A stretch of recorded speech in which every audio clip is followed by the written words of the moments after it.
Hi, this is Les-Levine, the self-proclaimed voice of truth and reason in Ohio sports. Today is Tuesday, tomorrow is Wednesday, and in the world of baseball, that can only mean one thing. A sparse crowd is going to watch the Cleveland Indians do battle for the Ohio Cup against the Cincinnati Reds as interleague play is back. When I was a kid, I wanted interleague play so I could see Hank Aaron, Willie Mays, and Sandy Koufax and others play. Now I can see those National League stars play on television any day of the week. And as a result, I get to see the Red Sox and the Yankees just for one series each and every year.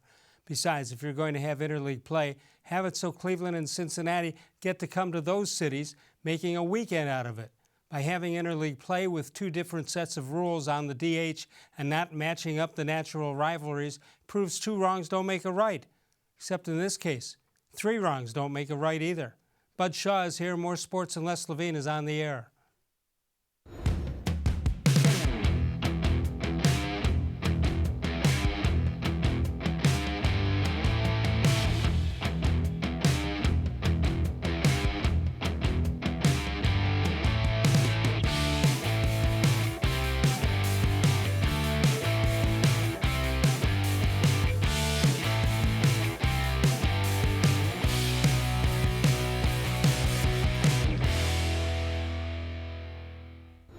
From the worldwide headquarters of More Sports and Les-Levine, it's a Tuesday night. Good evening, everyone. Welcome once again to More Sports and Les-Levine into its 23rd year, soon to be 24th year, and exclusively on cleveland.com. Exclusively with us tonight from WKYC.com is the great Bud Shaw, who for the first time in 20 years actually agreed with the commentary that I opened up I was going to say, I don't say often enough that you make perfect sense. It's mostly because you don't make perfect sense often enough.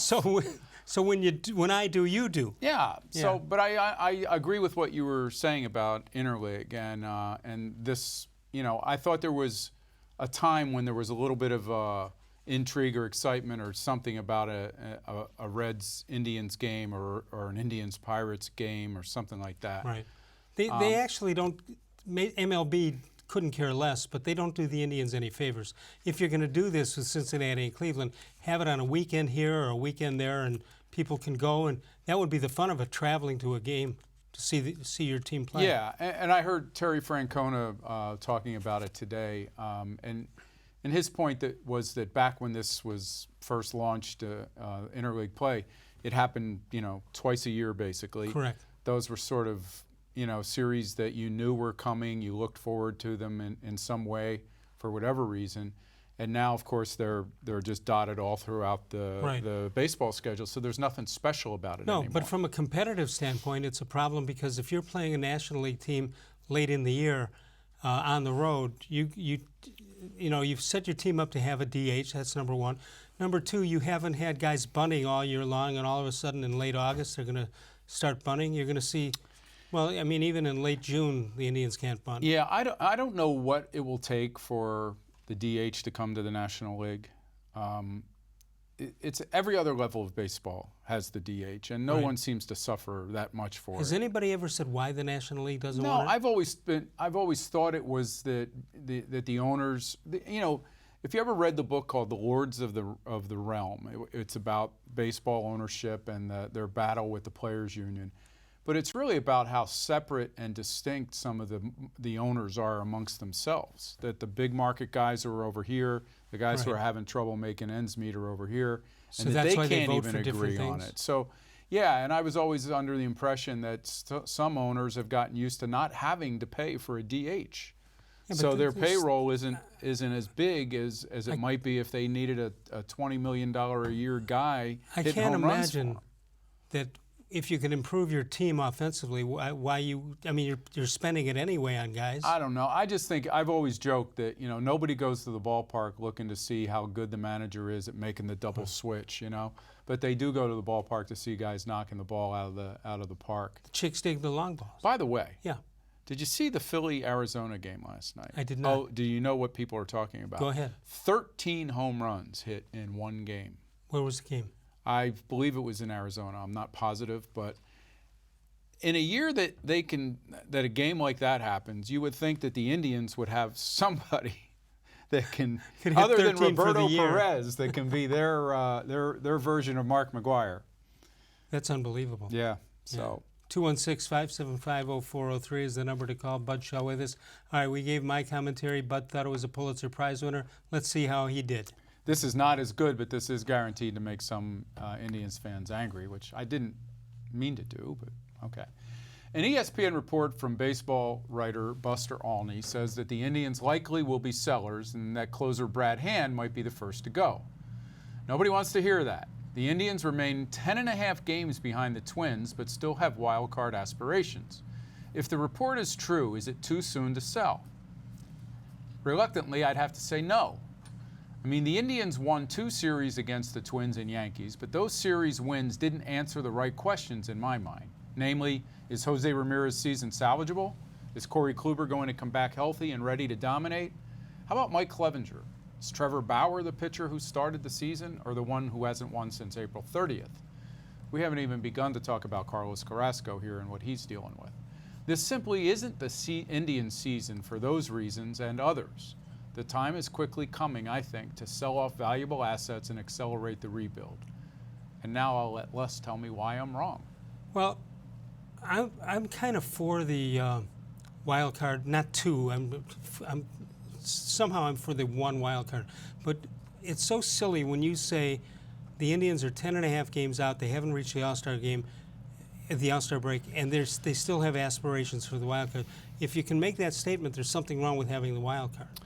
Well, here's what I think. I mean, if you look at this team and you say the reason why they're a wild card contender is that Jose Ramirez is finding his swing, you know. Lindor is the MVP candidate we all thought he would be. Kipnis is not. Kipnis is playing well in the final year of his contract. Kluber is back to form. If those were the reasons why, you would say, well, there's some good foundation here for a run at either the Minnesota Twins, but barring that, also a playoff spot. But what I see is Roberto Perez, you know, is one of the reasons why they're holding their own from a power standpoint. I don't see like the guys that I look at and think, can they continue to do this? And Mercado is another example of that. What if you just wrote this year off as a bad year, which could happen? Unfortunately, the injuries hit the pitching staff and the guys didn't turn it around offensively. What if you just said that's baseball? Let's hitch them up again in 2020 and see what you got, because theoretically you still have the pitchers you thought you had. Yeah. I don't know about Carrasco, but you have the other guys. You can easily understand how Bauer is just having a bad year, right? Yeah. So why wouldn't you say, instead of just chucking everything, why wouldn't you say, let's give him one more chance? Well, you could, but I think you would really accelerate the rebuild. Like, you know, I did a Channel 3 podcast today with Ben Axelrod, and one of the points he made was that why Brad Hand is so pivotal in this whole discussion is that you remember what the Indians gave up when they got Andrew Miller, right? You saw it this weekend. It was one of their top prospects. Right. And if they could turn around with Brad Hand and deal him to a similar contender and come away with somebody's top prospect, I think that's a big deal, because right now, when you look at the minor league system, you see a guy like Bobby Bradley down there. Mercado's come up and done a few good things, but do you see?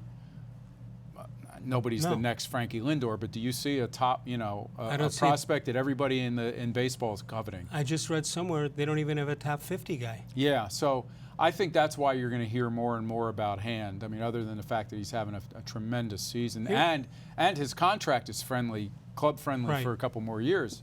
You might be able to get more for him because of that. Well, here's the problem. Let's say you make a trade and you get guys that help you offensively and make you a contender, especially in that division.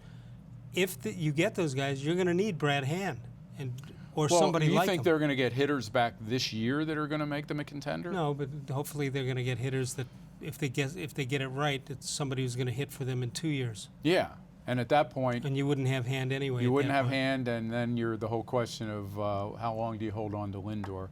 I don't think Lindor's part of the discussion this year. I really don't think. I think this ownership has to come back and make a more concerted effort to sign him, even though you know and I know that it's probably not going to be enough to sway him. Right. I think from a fan standpoint, they've got to put a contract together, and they got to let people know that this is what they offered the guy.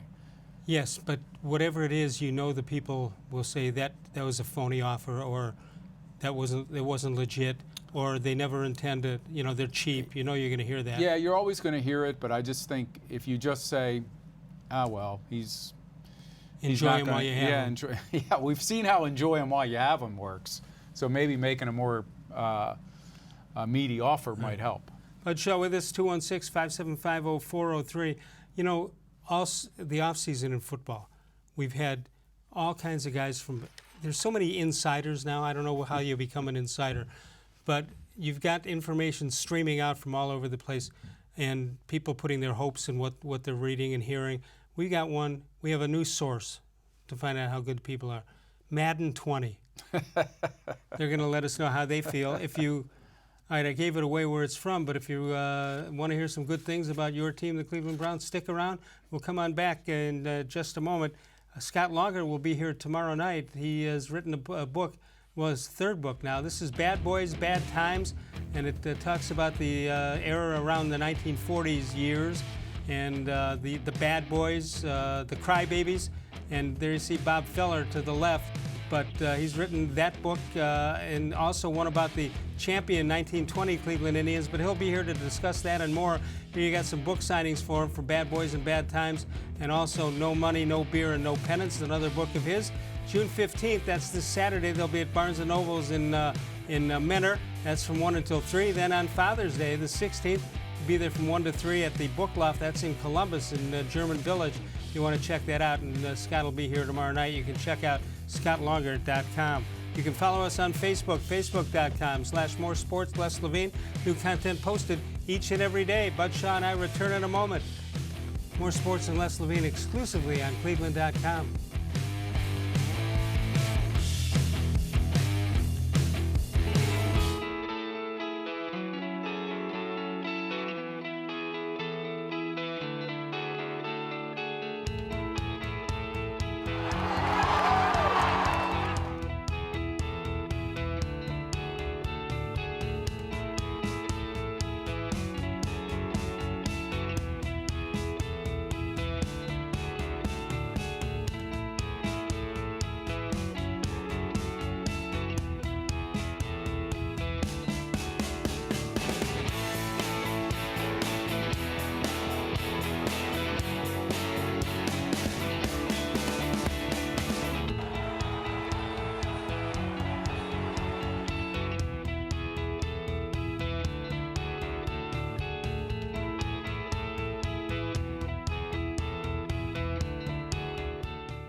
The Ohio Lottery Partners in Education program has been recognizing role model students and teachers since 2007. To nominate a deserving teacher or student, go to ohiolottery.com. In the About section, find Supporting Education. There, you can nominate students in kindergarten through 12th grade as academic all-stars. Teachers can be honored as the Teacher of the Month. Every school that participates is eligible for the School of the Year. The Ohio Lottery Partners in Education, where stars shine.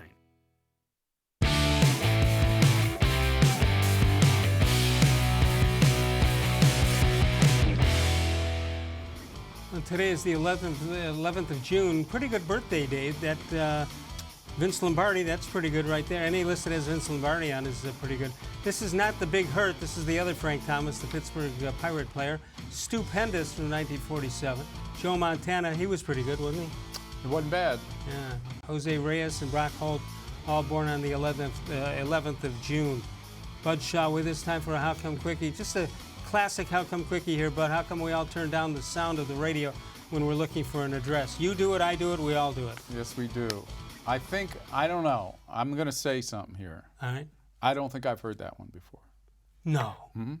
Even though you call it a classic. It's a classic. Okay. I should keep that in mind when I'm trying to come up with new ones, which is stupid. Like a list of what you've used? Yeah. Yeah. I mean, who's going to know? Who's going to say they heard that before? And if they do, so what? Yeah, let them try to call in and tell us that. Right. Somebody says you use that birthday list some other time. Yeah, once a year you get to use it. They're called birthdays, sir. 216-575-0403 is the number to call. Do you think John Madden when they came up with Madden, whatever, did he have any idea what that was all about? No. Or did he just say, sign here, signing your life away, and we'll give you $40 billion? Yeah, he probably wishes he could renegotiate that one. if they didn't give him that much, he deserves that much. Well, Madden, NFL 20, they're pretty happy with the Cleveland Browns. Here you go. Take a look right here. Madden 20, the Browns received an 87 rating, which is the highest they've received since they got an 88 in Madden 09. 09? 09. Wait a second. That's what it says. They didn't even have a good year in 08. When was the Peyton Hillis year? I don't know, but boy, that was... They entered last... 2007, wasn't that was Derek Anderson and... Yeah. And Joe Juravicius and... That's who that was. Maybe... would it have been Kellen Winslow Jr. possibly? Could have been. Yeah. Oh, yeah. He was on that team. Yeah. Braylon, all those guys. Well, the Browns entered the 2018 season with a 74 rating. They were 31st in the league. Only the Jets were worse. Eagles had a 90 rating last season. Patriots had an 84. Wow. Now we'll take a look at some other facts from Madden. That just shows you the excitement around that team. I mean, you could see it at that mini camp. You know, just tell me what you saw. No, just I actually didn't go to the mini camp, but I'm just mean you could see what was going on at the mini camp. They had, you know, people from everywhere. You had OBJ, you know, coming out and talking about how he's physically, spiritually, mentally in a place he's never been before. Cleveland. Yeah, I think that's probably what he meant. The Giants but you haven't had Baker played... Mayfield out there talking about Duke Johnson. I mean, this is going to be a team that's a topic of conversation every week, and it might not be all football related, like on-field related, because of the personalities involved. All right, we're very close to what happens here, and we like it or don't like it. I got an email from a guy who's kind of, we mentioned insiders, kind of an insider, I would say, very knowledgeable guy inside the NFL, and he's looking at it from the other way. He thinks that Baker Mayfield's a little too cocky based on the fact they were 7-8-1, that they haven't even gone over the 500 mark. Why is he getting into a verbal fight with Colin Cowherd and some other stuff? We don't see it that way. Well, I mean, I see the Colin Cowherd part of it that way. It seems like it's just a waste of energy to me. I don't understand why you would. On his side? Yeah, because you're helping Colin Cowherd. Yeah, and there's going to be these stories out there that really, when you think about it, are meaningless to what the Browns are trying to do this year. And yet he's given attention to it for whatever reason. Now, maybe it's because it's the off season and he's a little bored and he doesn't want this guy to get over on him on social media. But you would like to think when the season comes around, he's not doing that kind of stuff. But to the original point, yeah, they haven't done a lot yet, but he feels like he has. Yeah. He came in there. Sure. He came in there was 5-3 as a starter, not 7-8-1. Right. And feels like, you know, he was shortchanged last year by the way camp was run. And he expects, I'm sure, to be even better than he was last year, and I wouldn't bet against that. No, the other thing is, let's say he has a tremendous year. He's still going to have a game or two or plays that are boneheaded plays, and that Colin Cowherd's going to jump all over that, even though he's having a great year, possibly. I mean, they are the team. They're going to be the team for the first time that's circled now on people's schedules. And whether it's because they're that good or whether the hype opponents want to shut Baker Mayfield up or shut down OBJ or whatever it is, they're going to have to deal with that on a week-to-week basis, and they're going to be on prime time, and it's going to be different schedule and a lot expected of them. I mean, people think that, you know, people were laughing that Gerald McCoy would consider the Ravens, he ended up signing with Carolina, but would consider the Ravens over the Browns. And I had this discussion with Ben. I'm like, why? He says, well, because they're favored. They're such a heavy favorite to win the division. I mean, are they? Are they a heavy favorite to win the division? Baltimore? No. Oh, the Browns. The Browns. I don't know. I mean, I don't. Are they that much better than the Ravens or the Steelers? No, but let's say now? you have 50 people making that vote for whatever this vote is. I would say they would have the majority of the votes. Yeah, but not overwhelming. Yeah, I mean, it's not what we thought. That's a bad example. It's not like what we thought the Indians were in the AL Central, right? We thought they were heavy favorites. Exactly. So what you're saying is Cincinnati will win the division. Yeah, who knows? I mean, I'm just saying those organizations in Baltimore and Pittsburgh are good organizations that have been good at football for a long time now. And these guys are sort of just getting there. I think their chances of being better than those teams do start with Baker Mayfield, because I think he's going to become the preeminent quarterback in the division. You said But other teams is might he be there out. right now? I don't know. No, but you said the other teams, some of the players may be out to get them. I think that Odell Beckham is a pretty popular guy out there. Yeah. What I said was I think teams will be looking to shut him down, not shut him up. Okay. I think there is an element of people who look at Baker and wonder, what has this guy done yet? Like, as you said, this insider in the NFL was saying, I think there are probably some guys around the league that look at it too and say, all right, let him talk. We'll the see. Steelers and Ravens, believe me, are thinking, we're still there. We're here. We're just assuming the Browns are better than everybody else, and they're assuming, well, why would you make that statement? Yeah. Until they prove it on the field. And we don't know what's going to happen. Every team coming out of training camp, going into the regular season, has suffered some injury or two in training camp or in the exhibition season. So we'll see. The deeper teams make adjustments. Let's go back to Madden and see where he's putting some Browns players or the line. Can we do that or? No, okay, all right, we'll get it next time. All right, when we come back, Joel-Bitonio, who's a member of the offensive line of the Cleveland Browns, will share his thoughts with you right here. More Sports and Les-Levine continues on cleveland.com. Northfield Park is your home for live and simulcast racing Sunday through Wednesday as well as Saturday night. And of course, every day starting at noon, sometimes earlier, the gates are open for simulcast action from all over the world. They've got a weekly Sunday contest with the top prize, $500 in cash each and every week. It's free admission, free parking every day at Northfield Park. Bud Shaw and I return in a moment. More Sports and Les-Levine continues exclusively on cleveland.com. No other company or product can match the features, benefits, and warranty of an authentic Nature Stone floor. My basement was a disaster. We tried carpet, we tried tile on our uneven basement floor, but nothing worked. Moisture, dampness, even flooding will not harm Nature Stone. And with Russell's Promise, our true unconditional warranty, you will never have to replace your basement flooring again. Get Nature Stone installed by the end of June and save up to 50%. Schedule your free cost estimate easily online today at naturestone.com. It's not just a floor, wow, it's Nature Stone. There are tastes we remember. Every smell brings the happiness of times gone by. Experience this every time you walk into Gallucci's Italian Foods. Whether you need lunch on the go, a catered party, or that perfect blend of wine, meats, and cheeses, Gallucci's has exactly what you're looking for. Straight from Mama's Kitchen for old world traditions or original experiences. From the tastes you remember to new flavors you'll never forget. Gallucci's is a tasty branch of your family tree. When it comes to selling you a mattress, most retailers are handing you a long line of extra steps that drive up costs and create confusion. At the Original Mattress Factory, we simplify the mattress shopping experience by building mattresses and box springs in our own local factories and selling them direct to you. It's short, sweet, and simply makes sense. So experience more than just a mattress store. Experience an original, the Original Mattress Factory.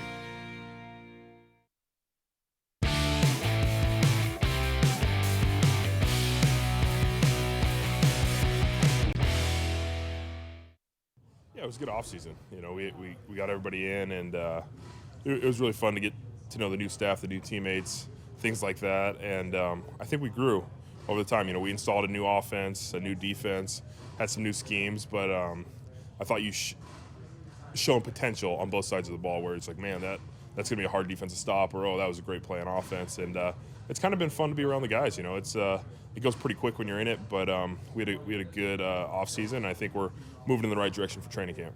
You moved to, they tried to you left tackle last year. How hard is it to be versatile? Freddie's saying, we want to see how versatile these guys are. How hard is it for an offensive lineman to be versatile? It's tough. It's one of those things, especially if you've been doing something. I was playing left guard for 5 years before I hadn't done anything else. A lot of these guys have played other positions, but in the NFL, you dress 7 or 8 linemen. So you need a guy that can come in and play center and both guards. You need a guy that can play both tackles. And it's tough, though, especially if you're accustomed to something. If you're doing it every day, you had a guy like guys in practice last year that take all those reps all the time. But if you're just switching from one side to the other, it's a big step, and it's something you gotta learn. But it's the nature of the NFL. You got to have versatile linemen because you can only really dress 7 or 8 guys. Well, this isn't Madden, but it's Pro Football Focus. Here's what they say about the offensive line. Pittsburgh Steelers, you look at all the first 2 would be in the AFC North, the first 4 in the AFC. Steelers followed by the Browns, Indianapolis, New England, and Philadelphia Eagles. And I would assume they rated the Browns highly because Baker Mayfield didn't get his pants dirty very often. Yeah, it was definitely a big difference in those last 7-8 games. Here's the pass blocking efficiency rankings from the 2018 season from Pro Football Focus. Pittsburgh Steelers still on top in that one. Chicago Bears second, Baltimore Ravens, Cleveland Browns fourth. So 3 of the 4 are in the AFC North. So they're being swayed by this bang it out, punch it out kind of a game that none of those teams actually play. Current roster now of Cleveland Browns offensive linemen, how many have you heard of besides Bitonio, Tretter, Hubbard, Kyle Kalis from St. Edwards, Kendall Lamb, Greg Robinson, Austin Corbett, who's been in the doghouse, I guess, Drew Forbes, Eric Cush, and Brian Witzman, all on the offensive line. And as Bitonio said, they'll dress 7 or 8 in every game. You got to keep them healthy. You know, the Steelers are ranking up there, but they also lost their offensive line coach. Right. Who's very well thought of. So that's going to be interesting to see how they adjust. So the question is, I'm going to say it's a new offense, but it really isn't. It's still freddie-kitchens calling the shots. But will they be able to replicate their success from last year? And if so, will it be because there's little changeover, at least at the top? Yeah, I think that helps, obviously. Yeah, I think, they also lost a key offensive lineman when they made the Olivier Vernon trade. Right. So is Greg Robinson for real? Is he a guy that, is going to blossom into the number 2 overall pick? Right. That's kind of doubtful. I think their offensive line still has some issues. Issues is probably too strong of a word, but I think that I'm not ready to declare them, top 2 offensive lines in the NFL. Do we think when we're talking about the Browns and their running game, and Mary Kay Cabot today said just trade Duke Johnson, get rid of him, stop the headache? Yeah, I didn't understand that Why, the story timing by of her. it? Well, I mean, it's June 9th or 10th today. They don't even get together again until July 26th. Yeah. There's it's not like there's any chaos around the organization over the next 6 or 7 weeks. No, but I thought she thinks that by what Baker Mayfield said about get on the train with us, that you have to get rid of that kind of attitude.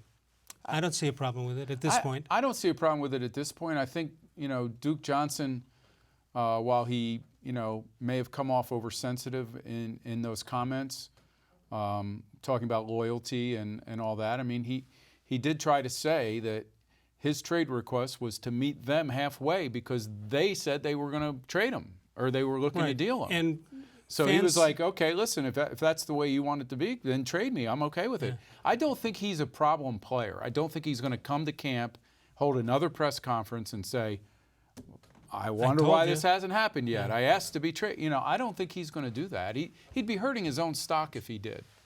Well, what doesn't make sense to me is you don't have Kareem Hunt till at least after 8 games.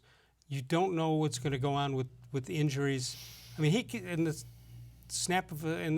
click of an eye, he could be the number 1 running back on this team. I think they feel that if they hold on to him through camp, that if some other team loses a valuable back and they want to up the ante for Duke Johnson and they're willing to give them a 4, and they like what they see from the other backs in camp, and they think Kareem Hunt's progress suggests that he'll come off the suspended list at the proper time, then I think you'll see them make a deal. But until then, I don't think it's as big a distraction as it seemed that one day of minute. And he's under contract. It's not a money issue. It's not any of that.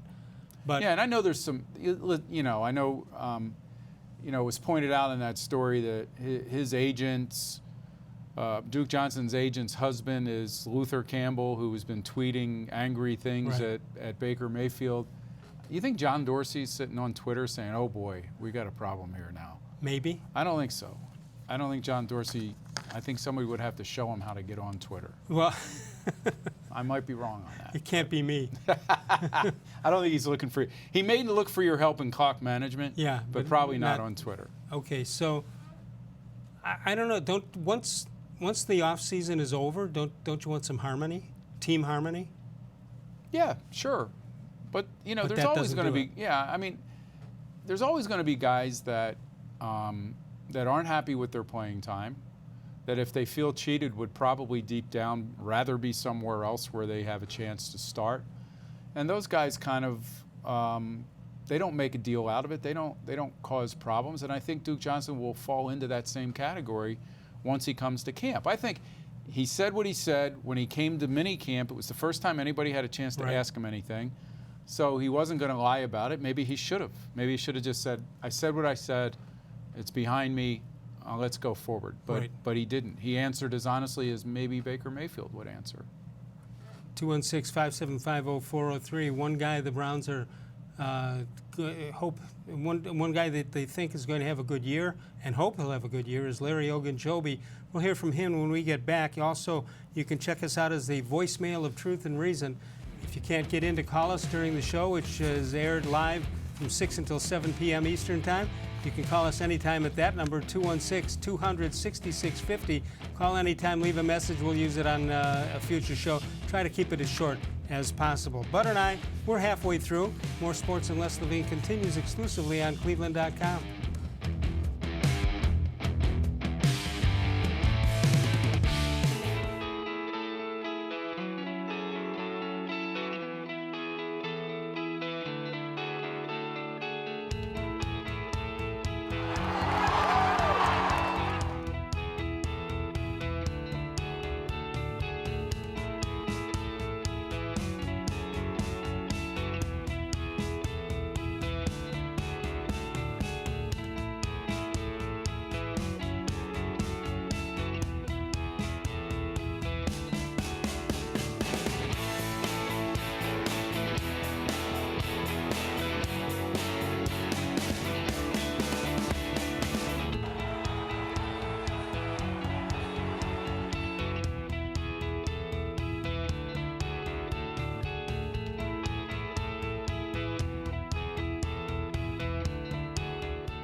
It takes attention to detail. With your local Bryant dealer, you're getting more than just a technician. You're getting someone who pays attention to your needs and the little things that make a big difference. It takes a dealer you can rely on. And to keep your family cool this summer, let me show you how this works. It takes Bryant. Bryant. Whatever it takes. And to keep your family comfortable, it takes Smiley One Heating and Cooling. Find them at 440-449-HEAT.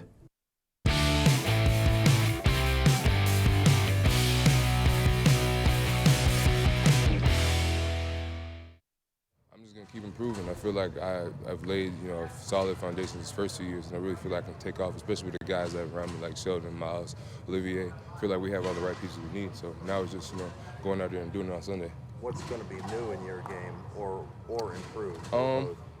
Mostly, continuing to stop in the run, the pass rush, all that kind of stuff. Just really just becoming a better overall player. Recognizing blocks, understanding offenses, things of that nature. Just the same old stuff. What did you Gavin, one last thing for me is kind of my way of follow. But yesterday, Freddie was right there saying that he keeps telling you guys that he expects the D-line to be the strength of the team. Yeah. What about that? I feel like I said, I just feel like we got the guys up front to get it done. When you have the right pieces, you have the right leadership, you have the right character. And you got guys who really care about not just football, but you as a person. Just play harder. So I feel like it's gonna be good. Larry Ogunjobi, there you see his stats from the 2018 season. 52 tackles, 5.5 sacks, 10 tackles for loss, and 1 fumble forced. And he's going to be a big key as to what the Browns are going to be doing this year. So I've got some breaking news. Ready for breaking news? I am. Has there been another earthquake? No, but it has to do with the Hard Knocks team that has been chosen. Do you have any idea who it is? No. Yeah, you got 2 guesses. Let's see. Somebody that it can't be somebody with a first-year head coach. Is that true? I'm pretty sure that Okay. they're exempt. I think that's why the Browns were selected in Hugh's second year. Okay. I am going to say the Denver Broncos. I'm going to say you're wrong. Okay. Who's the most personality-laden head coach in the NFL? Freddie-Kitchens. Besides Freddie-Kitchens, who would it be? Oh, Bill Belichick, obviously. Bill Belichick. How about, has any of them been an anchor guy or an analyst on, say, Monday Night Football? The Oakland Raiders. Oakland Raiders. Perfect. It is a good choice. It is a good choice. Probably their last year as Oakland, right? Yeah, because, with Gruden and with Mike Mayock there in the front office. How about the fact that some teams are looking at, or I should say, the Jets have mentioned the possibility of talking to Todd McShay as GM. They wouldn't. I somebody think you else broke still the have mold. a chance. All I'm saying is, I could move up from clock management guy to head coach in no time. well, I don't know about head coach, but front office. All I need to know if I got in there is to what sweatshirt do I wear on game day. That's all I need to know. And I would demand a lot of sweatshirts and golf shirts. I don't blame you. Because I would demand a body double. I would want somebody with a better looking body than me on the sideline. But that wouldn't be a body double. Oh, it wouldn't body be. double would be the exact same body. Yes, that's true. Why would you want to do something silly like that? Like a Ryan Day, Dave Chudowski kind of look-alike guy with a better body. Those guys are separated at birth. Look that up. Go to YouTube and check that out. Oh, I can't go to YouTube right now. Because you don't want people taking time away from this. No, I heard show? it was down. Huh. Let's try it. 216-575-0403. All right, there you have it. All right, so Larry Ogunjobi is going to be big. Can I say something that I was searching for a name there briefly, and obviously the Steelers' offensive line coach, who's so well regarded, is Mike Munchak, right? Former NFL offensive lineman, and he's now the offensive line coach with the Denver Broncos. And also, we came up with the name of the lineman that we couldn't think of there for a minute, who was involved in the trade. Kevin Zeitler. Kevin yes. Zeitler. Yes. So Get him mixed up with all Tretter. we need really are a couple commercial breaks, and then we're right back on top of our game. Well, we need the breaks and we need the commercials. That would be the best combination. As we're getting closer to training camp, which therefore gets us closer to exhibition games and eventually the real games, are you getting more, I don't want to say excited because you're a journalist, so are you getting more confident in what the Browns are doing and what they're going to do, the same or worse? No, I think it's pretty much the same. If the confidence level is growing, it's because I think the more I see of Freddie-Kitchens, the more I believe that he'll be able to deal with all this. Why? What do you? I don't know. I just sense in his press conferences he's learned fairly quickly. Yeah, and I just think he's, he doesn't get too carried away with stuff. I think he understands that he's a rookie and that he's got more veteran guys around him who are coordinators, and I think he'll lean on them a little bit. He doesn't need to be the loudest voice in the room, is my impression, and I think that's a good thing for a head coach. I forget the coach that the Browns had in the last 5 or 6. Hugh Jackson. Could be. No, he was kind of afraid of having former head coaches or coordinators who had experience. That's another name we'll come up with after the next break. Do you remember that, no, though? I don't. There was some concern of this coach that they could let him go quickly because they'd have somebody ready to go and take his place. If you had a head coach on your staff. Well, right now he's got 2 head coaches. Well, 1 head coach on the staff, but experienced I guess there was play that. callers. Last year there was that situation with Greg Williams, who had been a head coach, and with Todd Haley, who'd also been a head coach. Well, the problem was between those 2. Yeah, and Hugh Jackson, I think, felt somewhat threatened by that, which we got a glimpse of in Hard Knocks. I just don't see I think coaches came here because of the situation. They probably looked at Hugh Jackson and thought, I've got a chance to be the next head coach. Right. This guy just went, 1-15 or 0-16 or whatever. Whereas I think guys, you'd get involved. One would think you'd steer clear of that. Unless you wanted to succeed them, I guess. But yeah, I think they also looked and saw that there was more talent here than those records reflected. And here I think you saw Steve Wilkes and Todd Monken. You saw those guys join in part because they like what they've heard about Freddie-Kitchens.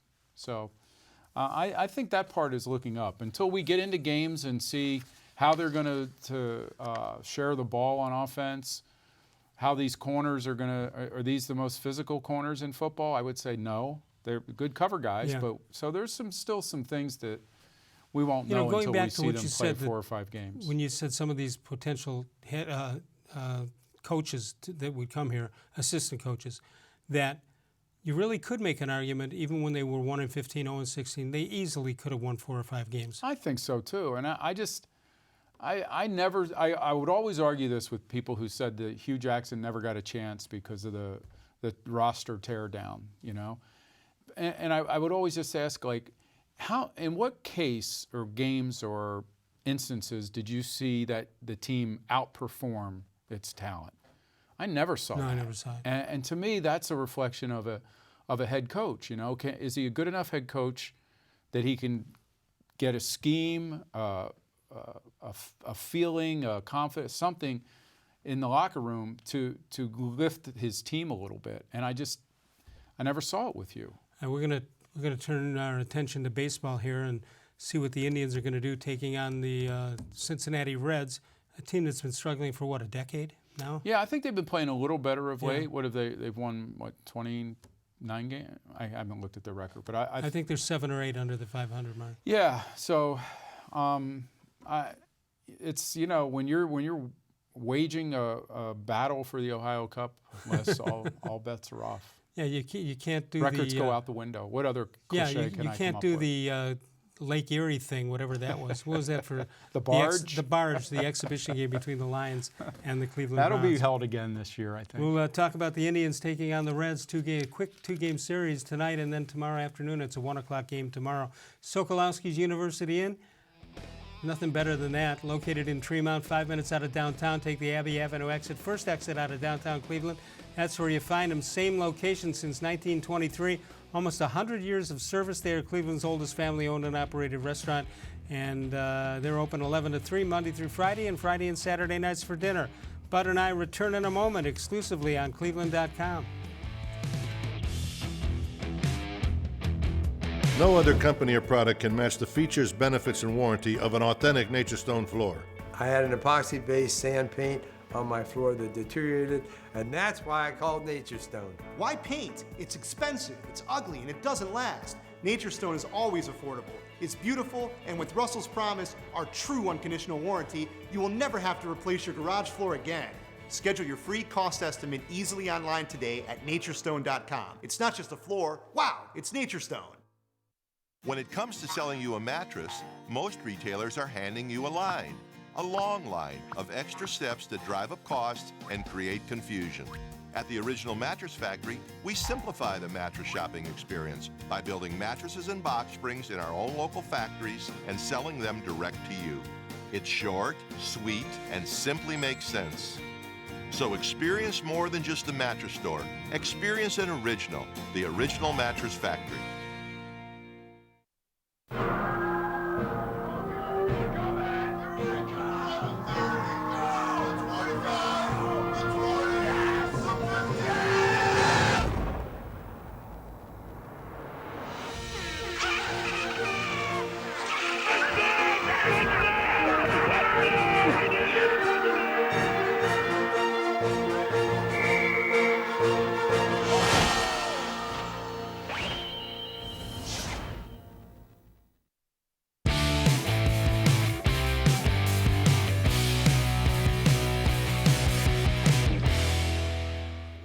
Let's check out this date in sports history. June 11th, 1990. Nolan Ryan, at the age of 43, becomes the oldest pitcher to throw a no-hitter, his 6th. He'd go on to throw one more, 7 in his career. That probably, I'm guessing, will not be broken. No, you know who also threw a no-hitter? Robin Ventura when he charged Nolan Ryan. If you would watch it again, I would see that Ventura got about 2 steps out and says, wait a minute. What have I done? I can't stop. I got to get there and fake a punch. I'm in the middle of a rodeo and I'm the calf. This is Nolan Ryan, for goodness sakes. Unbelievable. Unbelievable. Let's check out this date in Les-Levine sports history. June 11th, 1987. Les wants more playing time, meets with his manager. He demands, play me or sit me. There was no trade market for you at that point. No, you know why? Look at that mustache, bottom right. I'm thinking of growing that back. What do you think? I think it's a good call if they ever revive Miami Vice. All right, so we have more breaking news. This is the breaking news portion of the show. Okay. Mike Clevenger just pitched the first inning down in Columbus. Did he do well or not well? I'll say. Or in Akron. I'm sorry, Akron. In Akron? Yeah. Double A. Double A, sure. He struck out the side. You're close. He struck out 2. Okay. Out of 3. Struck out Ty something and Colton Welker. Huh? Yeah. Yeah. How about that? I'm not making fun because it would be nice if he came back, if the Indians got a little hot, or if they come back. And let's face it, you never ascended. I mean, despite that picture that you just showed, you never ascended to Double A ball, so you would not make fun of Double A hitters. No. Yeah. Well, a little bit. I don't make fun of Double A hitters unless they're dotted throughout the lineup of a major league team. The Double A hitters, when you think about it, they are. You had a very successful high school. I did not. Well, you had a. I had a very career. Average high school record. That's right. That's as a pitcher, and I was a semi-average infielder. Those guys, those Double A guys that you're making fun of, are better than anybody we ever played with. Yes, by far. And my strategy as a player, as a pitcher, was to throw a 71-mile-an-hour fastball and a 70-mile-an-hour curve, so they couldn't really tell the difference. Tell the difference? Exactly. Until it was too late? Yes. What was the longest ball ever hit off you, approximately? If you had I don't know that it's landed yet. And this was 1974, I think. What do you think?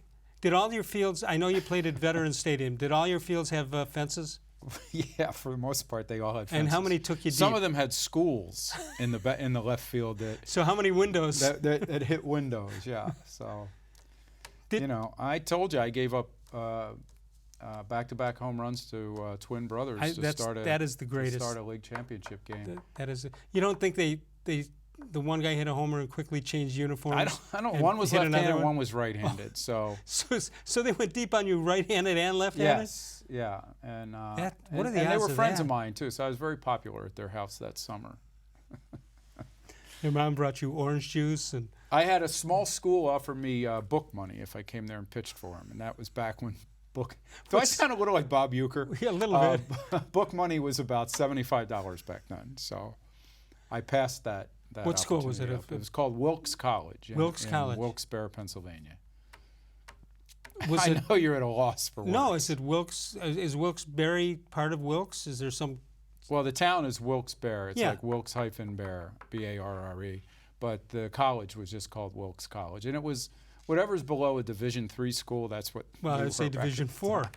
That's below. Did you ever hit a ball? Did you ever pitch a ball and it got hit and you just didn't even have to look because the sound of it? Oh yeah. Told you. Oh yeah. Often. I told you when I pitched. I played against Len Barker in summer baseball in the Philadelphia area, and when I reminded him of that, it was all he could do. He's a very polite guy and a really nice guy. It was all he could do. It was all he could do to not say, "I don't remember you." He named about six other guys on our team. If we went to him, he knew 6 guys on your team? On our team, yeah. But not you? He was a little sketchy on that, yeah. Was he able to hit the ball? Oh, yeah. I mean, he was a monster. He was a big guy. He was a good hitter. He was, he was you know how big that leg kick was. You can imagine standing in there halfway to home. As a 16-year-old kid facing that. And who knows how hard he threw. We didn't have radar guns, but he would strike out 14, walk 12, and give up a hit and lose a game. So, and then one summer he just wasn't there. That's how we found out he was drafted. He was signed, yeah. Well, you knew he would be. Indians open up a 2-game series versus the Reds. Let's take a look at the pitching probables for that game. Luis Castillo will pitch for the Reds. 6-1 is his record, 2.26 ERA. Trevor-Bauer, who has struggled to say the least, 4-6, 3.93 ERA and run average. And then tomorrow afternoon, 1 o'clock game, Anthony Desclafini against Zach-Plesac. Plesac's been a nice little surprise. And Desclafini is 2-3 with a 4.70 ERA. And Plesac is, believe it or not, he's 1-1, but he's even been better than that. 1.86 ERA. He's been terrific. He looks so calm, and collected on the mound. He does. Let's take Bauer. I'm looking at these stats on Bauer in the last 5 games. 32 innings, he's given up 27 hits. Yeah. The other stat that jumps out at you is he's already given up many more home runs than he did in all of last season. Well, 20 earned runs, 5.63 ERA, 7 home runs, and 13 walks. Those are not numbers you would think belong to Trevor Bauer. Yeah, I heard him do an interview in which he said, and this is not what you want a starting pitcher to say, right? He's like, I just like cringe almost every time the ball goes up in the air. I think it's going to leave the park. So do we, Trevor. We have the same feeling in our gut. He's just a funny guy. It's like when he's not getting good results, when he's getting pretty good results, he says he's pitching poorly. Right. And when he's not getting good results, or he's getting good results, right. not getting good results, he says he's pitching well. Yeah. So, but he doesn't blame anybody else. He's pitching well. No, you're right. Even in the one game where his defense was horrible. Yeah. And there's a lot of things to like about him. He's so passionate about it. He tries to get better every year. He's so dependable. I just think that given where this team is market-wise, the fact that he's going to command somewhere around upwards of 16 to 20 million next year if he has a pretty good year. All right, so if you had a chance to talk to him one-on-one, would you suggest junk the idea of one-year contracts? Unless maybe it works for him. I think I understand that he's betting on himself, and there's a lot to be said for that.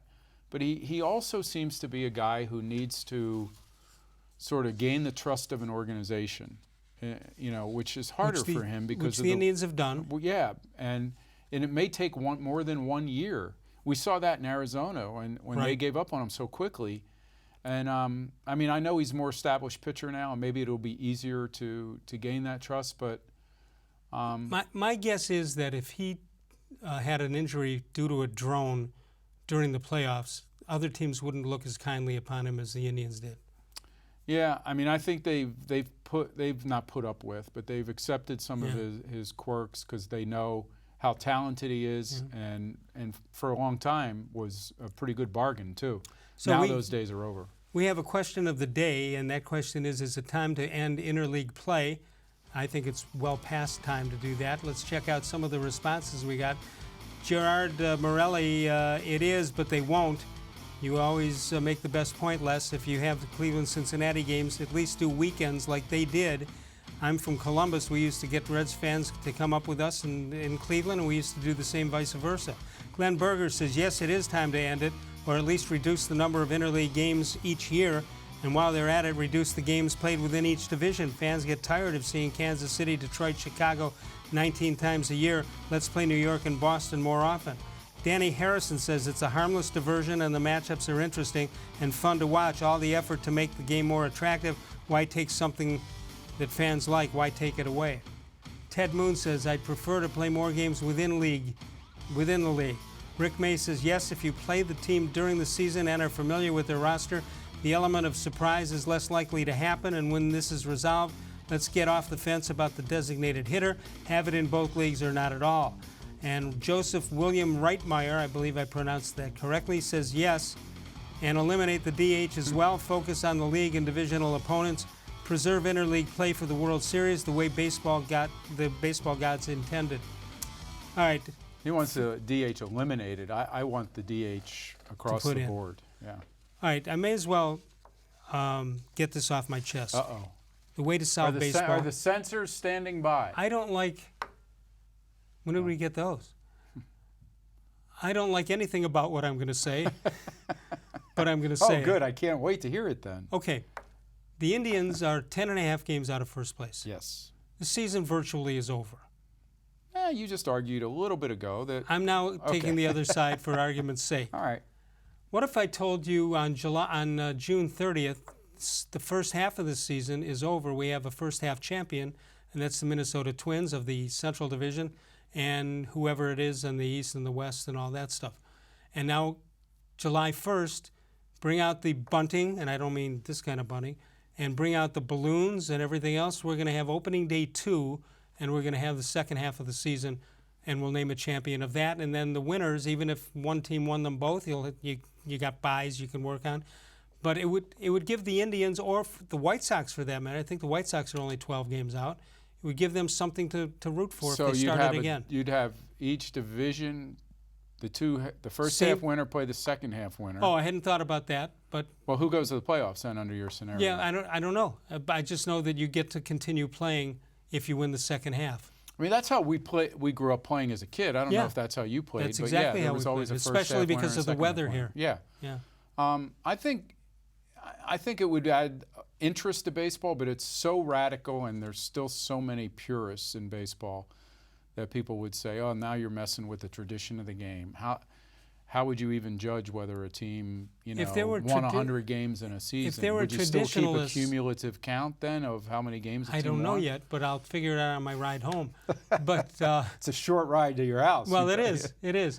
If there are traditionalists out there, they would not ever allow Kipnis to bat fourth in any big team lineup. Well, it's like you don't want to be the number 22 overall pick for the Browns because that's a bad number. Brady Quinn, right. Brandon Whedon, Johnny Manziel. You think there's something to that? You also don't want to be batting fourth for the Indians because that generally means you will be designated for assignment within a week. Yeah. At least this year. Or put back to the 8th spot where you belong. Yeah. No question about that. Northfield Park is your home for live and simulcast racing. Live racing Sunday through Wednesday as well as Saturday.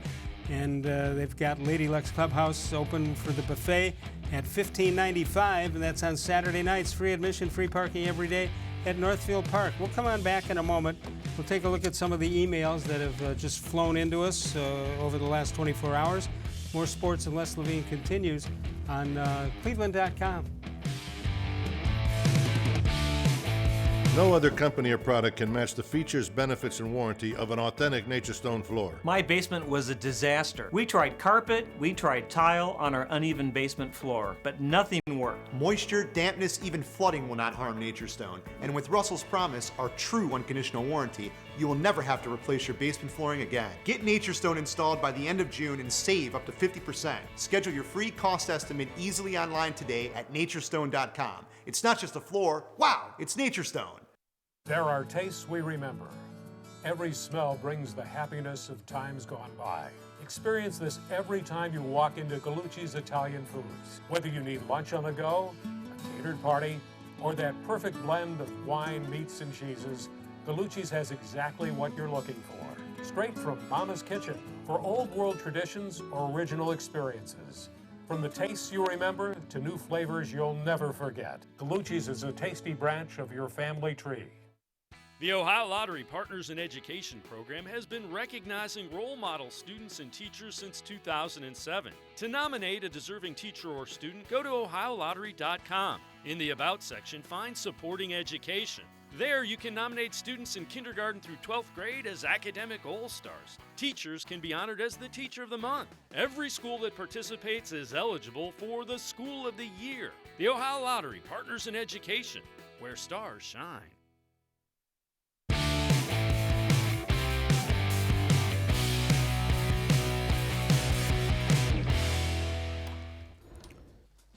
Tomorrow night, Scott Longer joins us. He wrote the book about the Indians from the 40s, the Crybabies, Bad Boys, Bad Times, and he's got a couple of other books, including the 1920 championship team. And so he'll be here to discuss Cleveland Indians baseball. You can follow us on Facebook, facebook.com/more-sports-and-les-levine. New content posted each and every day. All right, more breaking news. Mike Clevenger in 2 innings, giving up a hit. 25 pitches, 20 of them were strikes. He's 60 feet 6 inches there, like everywhere else, right? He's zeroed in right now. He's in a zone. This is from somebody whose name I can't find. Roberto. Or maybe that's his last name. Please join me in my campaign to eliminate the following terms from baseball broadcasts. The bump. So-and-so will be on the bump I'm with tonight. him there. I like this so far. How about the dish? Same. You want them out? Yes. How about punch-outs? Yeah, I guess that bothers me a little less than the other two. Okay. How about... I'll be with you in a minute. You got me back there. How about 2 RBI instead of 2 if you have 2 runs batted in, it should be RBIs. I don't know what he means. Yeah. It should never be RBI. The guy has 2 RBI tonight? No, it's got to be RBIs. Runs batted in, is that what you're saying? Yes. Okay. Swinging bunt. Nobody swings trying to bunt the ball. I can't do that one. There's a whole bunch. You can't write, this is War and Peace level, right? Yeah, that's pretty That's lengthy. a lot. That's pretty lengthy. That's a lot. I get tired when I get halfway through.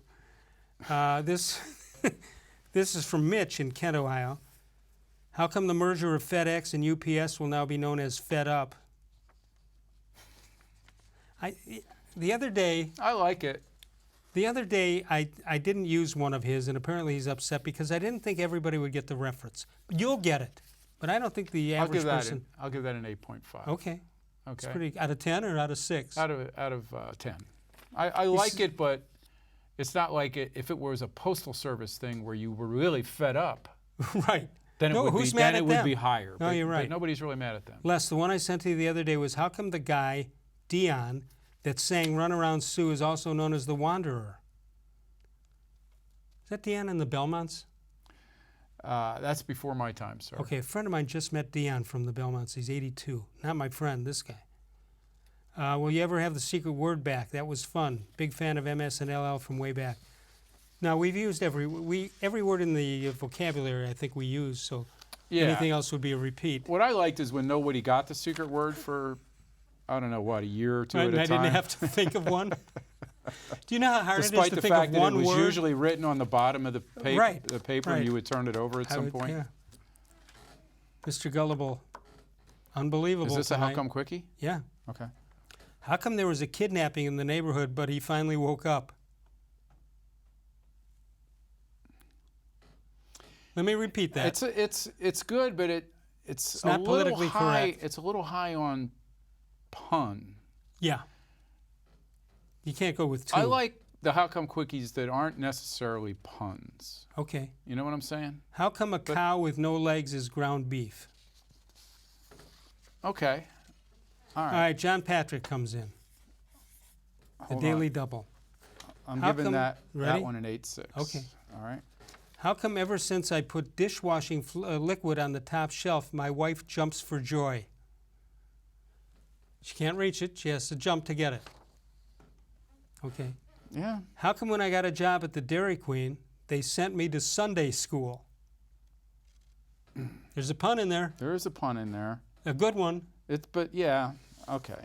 I don't think either of those are as strong as some of his others. 9.2 is excellent. But I think I've given as high as 9.7. And I threw them away. It could have been next week's How Come Quickie. Yes. Because like John Patrick won't remember that he sent it in to me. Yes, and you won't remember that you used it. Right. That's perfect. That's the beauty of growing older. You can repeat How Come Quickies at any moment. All right, that'll do it for us. You got a closing comment, or do you think you've said enough? No, I do think you make you brought up a good point that if people look now and you Google the Indians' schedule over the next month, you're going to see a lot of teams that you think they should be able to beat. For what that's worth. For what it's worth. One must assume well, they're not playing Minnesota, so that doesn't mean that the Minnesota's playing those teams too. Right. I mean, but it's a lot of division teams. But they, their record so far has not been great in the division. Can't beat Chicago this year. So it's going to be a critical time. Oh, you want to do this show over again now, or we okay? No, I think twice in one night's enough. Thanks to the great Bud Shaw. You can see him on WKYC.com. You can see me with Scott Longer tomorrow night. Dennis Maniloff on Thursday. Of all the shows I've ever done, this was the most recent.